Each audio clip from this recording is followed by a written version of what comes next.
played Soldier's Joy up to speed, and this time I'll play it slowed down, and then we'll talk about the variations and the bowings that you can put into it.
The first thing we would want to do is talk about how to get into that first phrase. And so the first phrase we can play at the very beginning one of two different ways. And the first is to roll down into it. And I use this a lot in tunes where you go. So our first beat is the open A, but we're going, and we don't want to make it a very even. It's bleh. You just let the notes fall down the hill. And then after that, we go into a shuffle bow.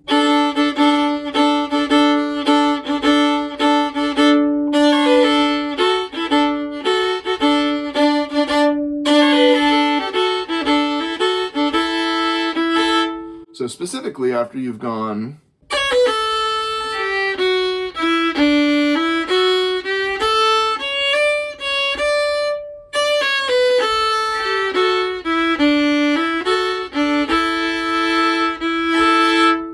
the other way to play that first phrase would be to play it with a little more notes at the beginning and to go.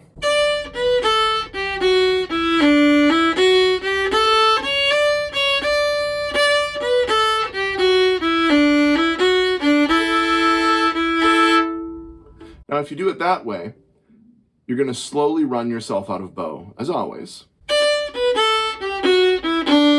So we're going to want a slur in there. Specifically, we're going to want a three-note slur that gets our bow back to the beginning.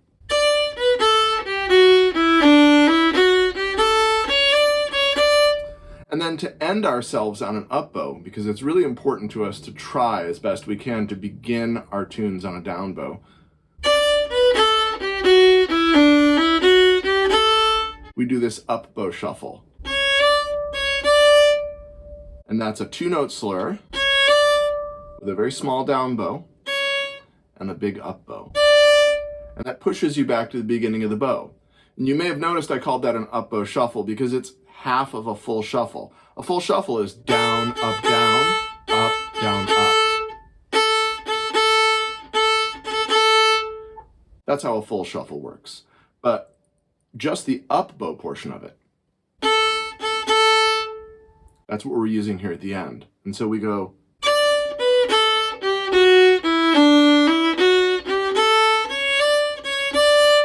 Now, there's nothing magic about where we're putting that 3-note slur in. 3-note slurs help us regain some of our bow, and they help us keep our bow going in the same direction, down, up, down, up, down, up, down. And so when we play the 3-note slur, if you're not ready to slur, you can do it in a different place. It's just a strategy. There, I put it a few beats later. So you can put the 3-note slur kind of wherever you want, as long as you use it to regain some of the bow you've lost.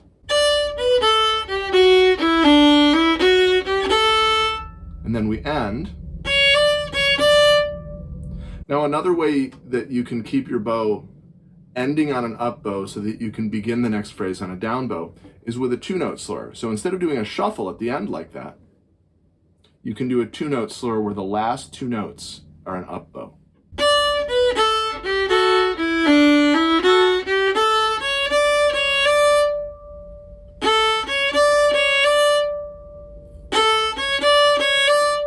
If you put all that together,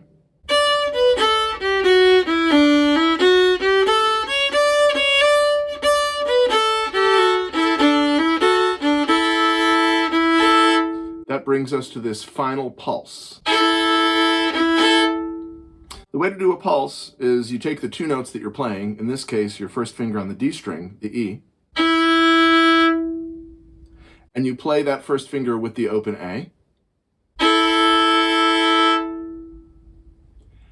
and then you make an up bow on just the first finger. And then around halfway through that up bow, you push back into the same double stop that you started on. So you begin on a double stop on the down bow, you do an up bow on just 1 note, and then you end on the same double stop that you started like this. It should be a down bow, up bow. It's going to be 3 noises. Ba, ba, ba. Ba, ba, ba. But you're going to make those 3 sounds in 2 bow strokes.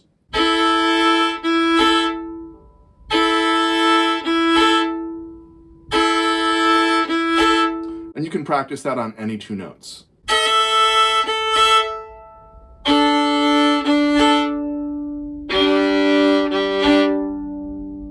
Putting together what we have.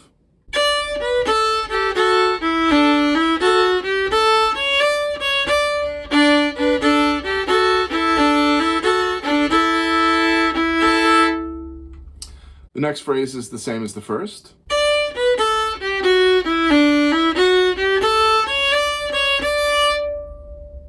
And then we come to the tag.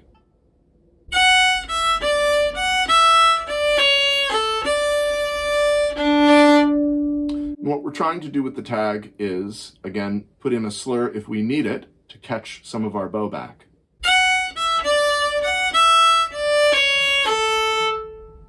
That gets us some of our bow back. You could put it earlier. But if you put it a little earlier, do you notice that our slur crosses strings? And so sometimes there are places you can put a 3-note slur that are better than others. If you have to cross strings with your 3-note slur, sometimes not the best place to go. So here's a better place.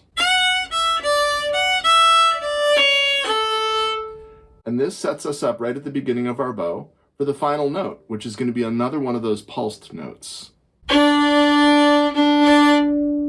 This one is a pulse between the D, with your 3rd finger playing it, and the D with your open D string. You're going to play those 2 notes together on the down bow. You're going to play the low open D on the up bow, and then you're going to return to the same double stop that you started on with the sound of ba, ba, ba, ba, ba, ba. It has to have that rhythm.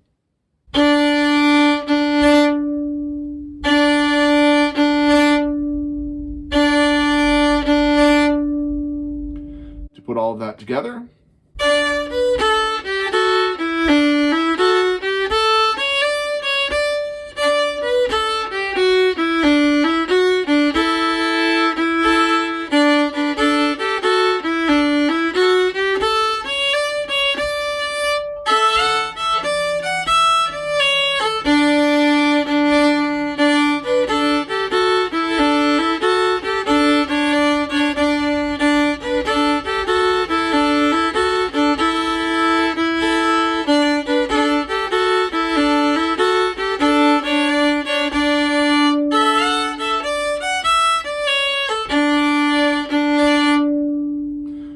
note you might notice also is that I put in a lot of double stops. And the best way to put in the double stops on a tune like this is to plant your bow evenly on the two strings that you're trying to play. So in this case, the A string and the D string.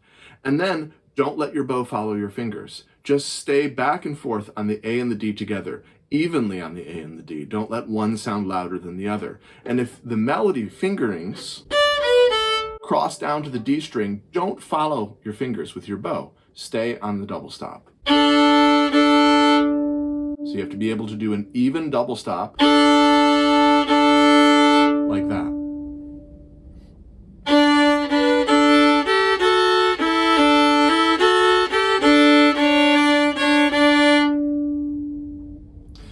This technique is a little hard to get at first, but as long as you keep the A string and the D string sounding evenly throughout the length of that passage, no matter what your left hand does, just stay on the same plane with the bow, you're going to have that really interesting sound.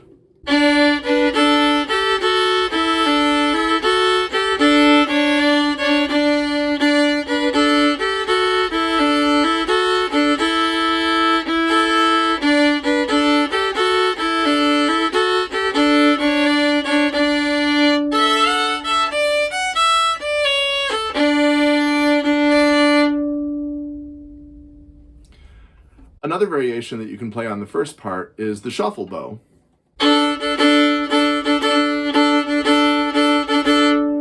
And you can do that as much or as little as you want and mix it in with the previous variation. If we do a shuffle bow all the way through, it sounds like this. Let's try that again.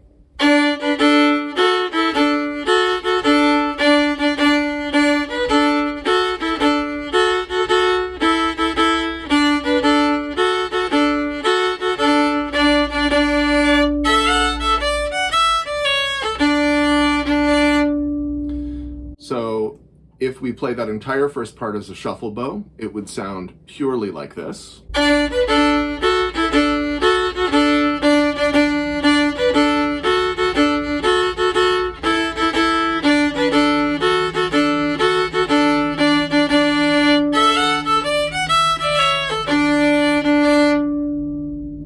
If we mix the shuffle bow in with the more notey way we learned before,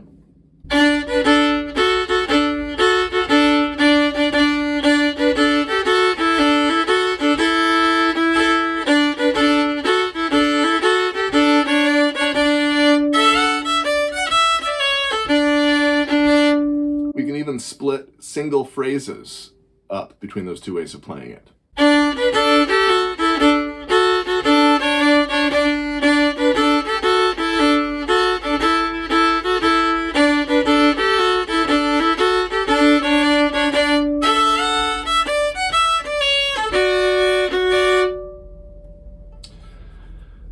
The second part is the notiest of the parts. I often start the tune by playing on the second part. And just like in the first part, where you can begin with a run of notes down, you can begin the second part with a run of notes up.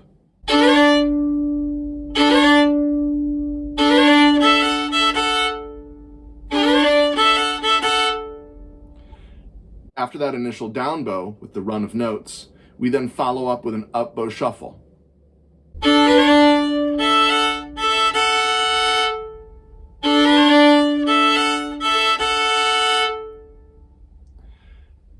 To keep the shuffle going, I slur the following notes. I'll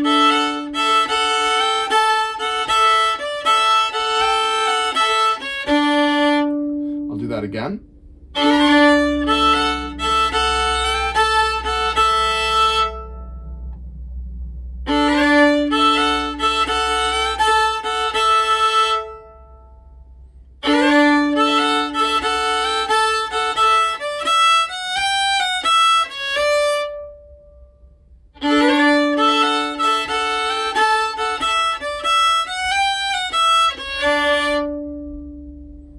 Again, we're going to slur even more notes after that.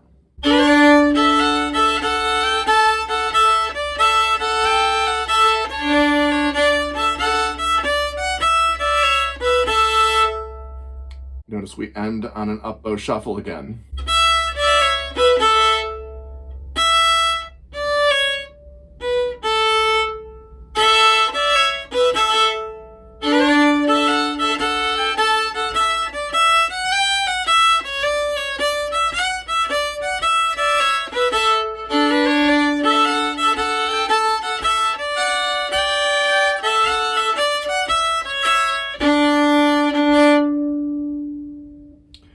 You may have noticed that time that I added more pulses, and I'll show you where you can put those.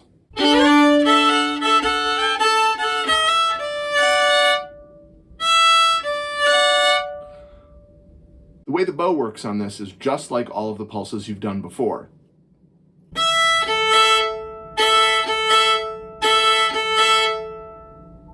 But the way our fingerings work is a little different. The down bow is on the open E and A. You're going to add your third finger on the A string to make a D note, and that's going to be your up bow.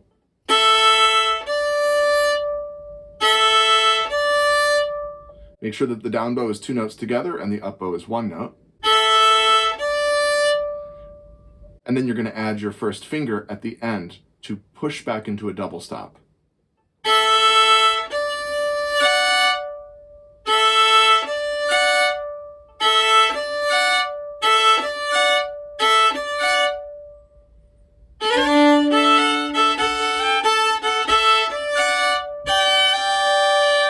In this case, I'm making the G chord using my third finger and my second finger.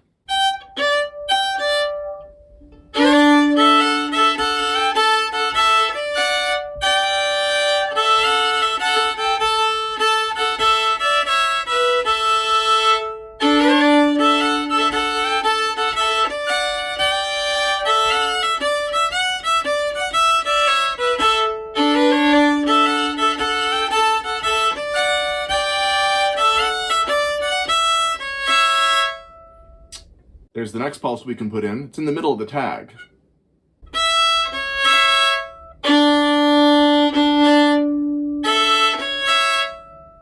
That's a down bow on the E-A, up bow on the C-sharp with your second finger, and then push back into the double stop with your second finger down.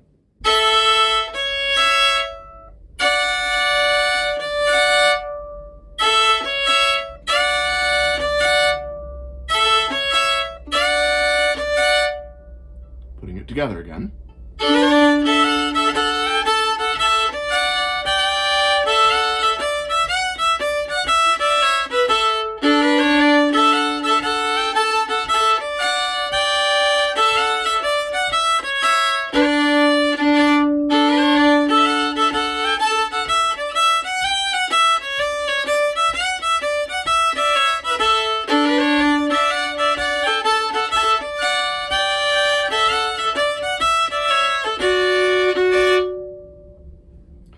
Another way to play the second part is to start on the first finger on the E string, the F sharp.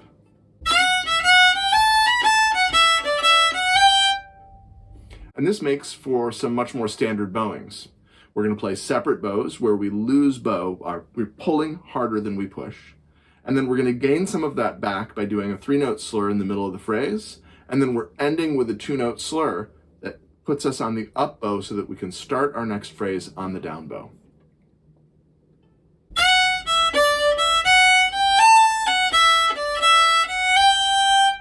Notice that we took the last 2 notes and we slurred them upwards.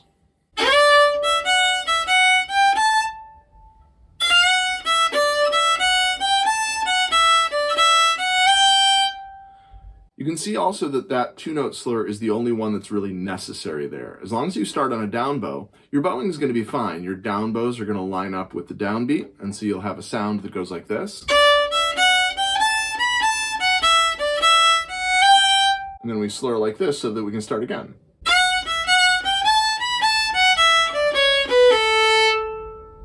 But it can get a little bit tiresome to be constantly running out of bow. And so very often in the middle of those phrases, I'll put a 3-note slur to gain some back.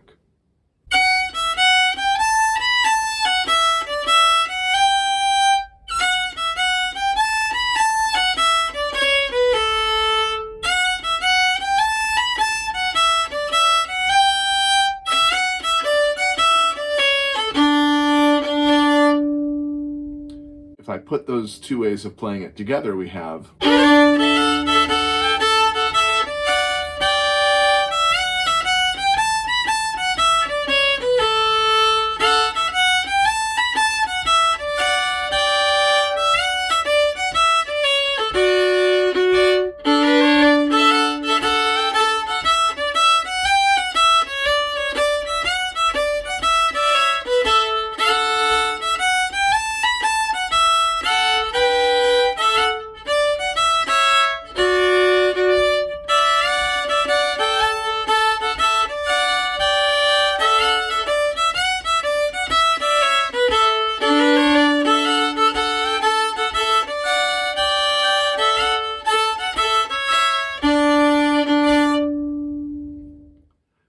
the other things I like to do with the low part is to do a fourth finger slide on the G string for a low D note.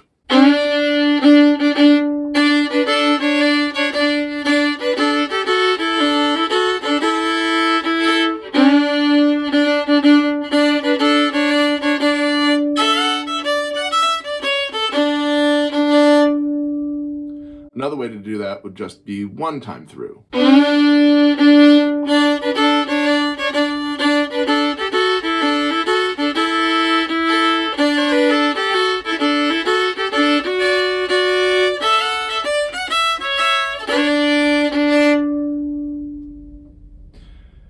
A slightly fancier variation you can do with that low part is what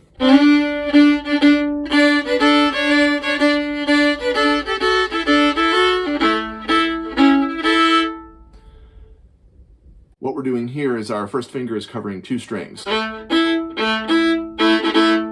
makes for an A chord, and then we're going to rock back and forth and go.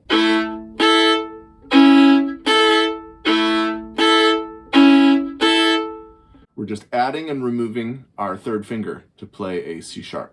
And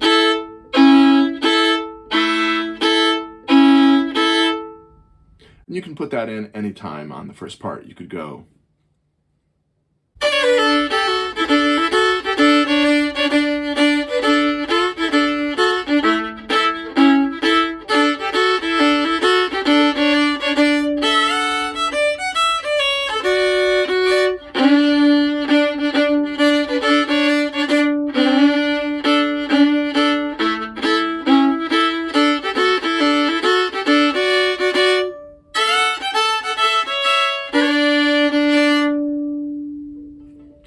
Another thing you can do to vary these tunes is to change how you play the tag. So the tag could go a number of different ways. I'll play, whatever comes to mind.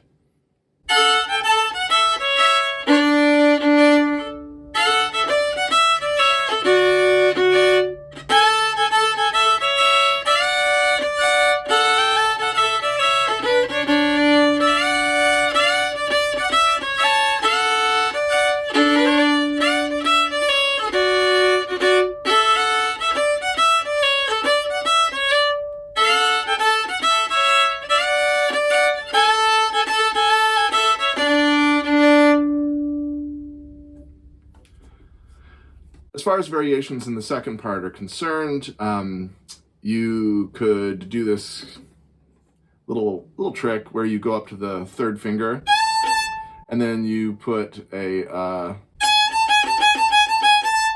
little high G sharp in there, and that comes in handy here.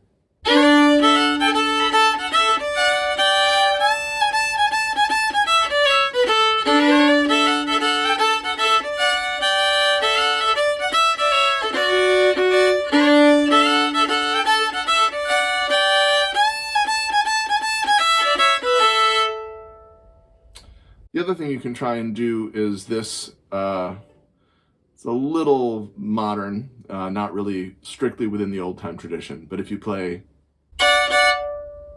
followed by,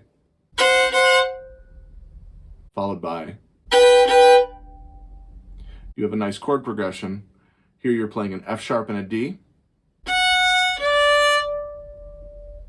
Here you're playing an F sharp and a C natural.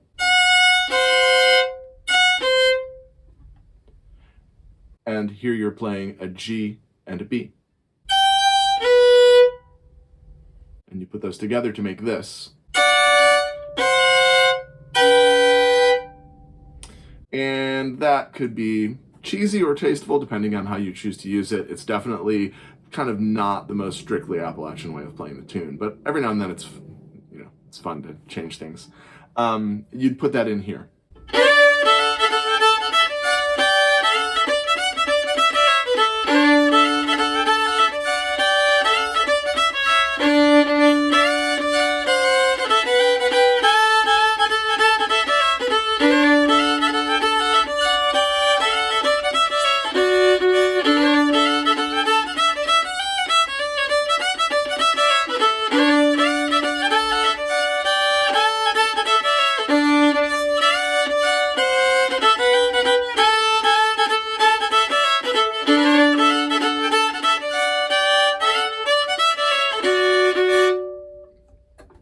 can also put the low note at the beginning of the second part too. You could go.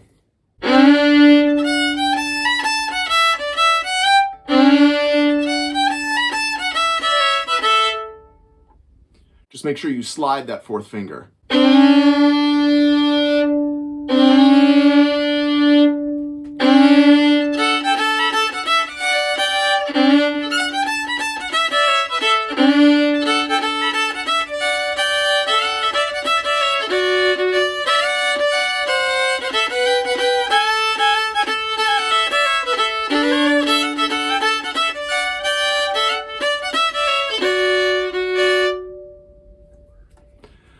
And that's some of how to play the Soldier's Joy.